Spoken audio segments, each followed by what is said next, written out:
নমস্কার বন্ধুরা, আশা করি আপনারা ভালো আছেন। আমিও ভালো আছি।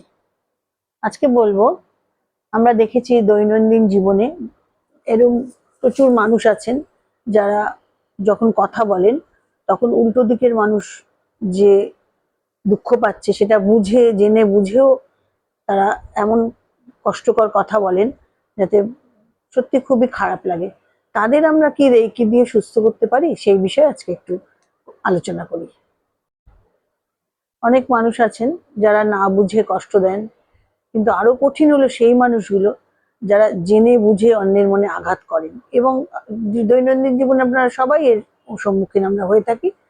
অপমান করেন, ছোট করেন, কষ্ট দিয়ে আনন্দ পান। এখন প্রশ্ন হলো, এদের কি বদলানো যায়? আমরা তো জানি রেকি সবকিছুকেই পাল্টাতে পারে। প্রথমে একটি বিষয় বুঝতে হবে, একজন মানুষের আচরণ তার ভিতরের অবস্থার প্রতিফলন।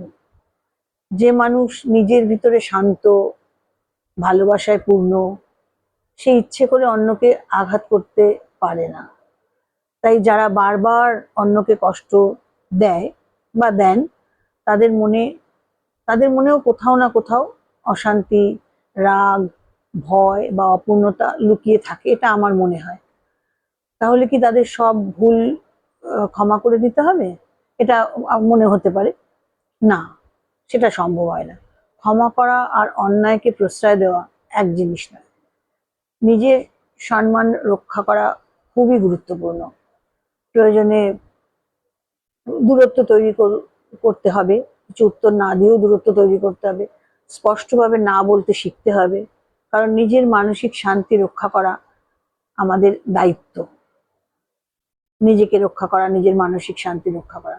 কিন্তু যদি প্রশ্ন হয় কিভাবে এমন মানুষ সত্যিকারের সুস্থ হতে পারে, তখন আমরা বলবো, রেইকিতে প্রথম ধাপ হলো আত্মসচেতনতা। যতদিন না একজন মানুষ নিজের ভুল উপলব্ধি করছেন, উনি বুঝতে পারছেন যে উনি ভুল করছেন, ততদিন কোনো পরিবর্তন স্থায়ী হবে না। এগুলো কিন্তু আমার মনে হয়। দ্বিতীয় ধাপ হলো সহানুভূতি শেখা। সহানুভূতি শেখা, অন্যের কষ্টকে অনুভব করতে শেখা।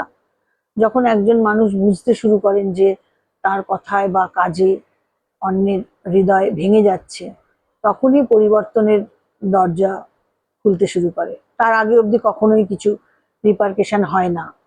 তৃতীয় ধাপ হলো নিজের ভিতরের ক্ষতকে নিরাময় করা। অনেক সময় আমাদের শৈশবের অভাব, অপমান বা দীর্ঘদিনের রাগ একজন মানুষকে কঠিন করে তোলে। নরম মানুষও কঠিন হয়ে যায় কষ্ট পেতে পেতে। সেই ক্ষত সারাতে আত্মবিশ্লেষণ, প্রার্থনা, ধ্যান, রেকি বা প্রয়োজনে কাউন্সেলিং সাহায্য করতে পারে। সবশেষে একটি কথা মনে রাখা উচিত যে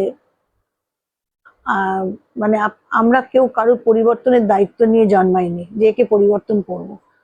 কিন্তু আমরা শুধু ভালোবাসা, সম্মান এবং সৎ আচরণের উদাহরণ হতে পারি। আমরা যদি ভদ্র ব্যবহার করি, সৎ আচরণ করি, সেটাই হয়ে যায় একরকম তার পক্ষে রেমিডি। কিন্তু পরিবর্তনের সিদ্ধান্ত সেই মানুষকেই নিতে হবে। তাই যারা জেনে বুঝে কষ্ট দেয়, তাদের তাদের জন্য ঘৃণা নয়, প্রার্থনা করুন বা প্রার্থনা করা উচিত যেন একদিন তারা নিজের ভুল দেখতে পারে এবং সত্যিকারের সুস্থ হয়ে উঠতে পারে। কারণ সুস্থ মানুষ কখনো ইচ্ছে করে অন্যের হৃদয়ে ক্ষত তৈরি করে না, করতে পারে না।